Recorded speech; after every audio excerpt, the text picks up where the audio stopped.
and walked down the aisle to the brook where a great lord once lived. She glared at the ancient ruins and smiled. A lot of workmanship had gone into the making of the castle. She glared at it and its marble face. She could see the past, and it was very intelligent indeed. Anne smiled and moved on, and walked down the line that led from brook to forest. There she met the quiet shade, and she began to relax. She relaxed in the shadow of the murky mist, and she began to grow tired. She wanted to dream.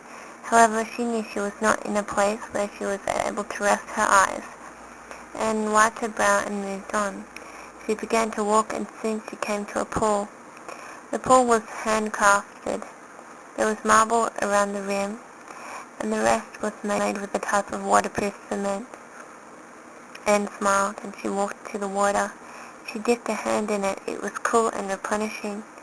She then began to drink. She was unsure if it was suitable for drinking, but it seemed to refresh her from thirst, and walked up some marble steps to the next portion of glade. There were benches and seats. Anne smiled, and then she moved to rest on one of the seats. She wanted to lay herself down. Her eyes grew weary. She wanted more than just a little bit of rest. She wanted to sleep. Anne moved to a patch of lawn, and there she put her shawl down and made her bed. It was a lovely place to sleep. She began to rest. She rested easily, and then she began to dream. In her dream she saw a shadow. It turned into a dragon and then into a man. She glared at him. He was evil-looking, but had a kind smile with deep-set eyes. She glared at him and smiled. He crooked his head. "Why did you drink my water?" he asked. "I drank to replenish my thirst," told Anne. "Replenish," muttered the man as he looked around and clicked his tongue. Anne looked at him. He seemed quirky, and there was something wrong with him. "I replenish my thirst by drinking in ale lit fire," he muttered.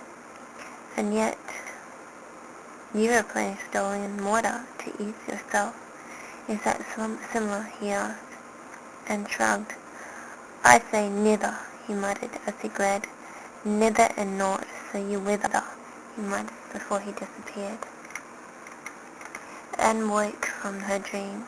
She glared at the sky. She thought she had found her heart, but something told her that something else had happened. There was a change. She wondered what had happened. Something had. Or was it inside of her mind? Anne looked to the left and then to the right. She gasped as though there were a shadow chasing her. Anne glared and tried to smile. However, her smile faded as she saw her hands.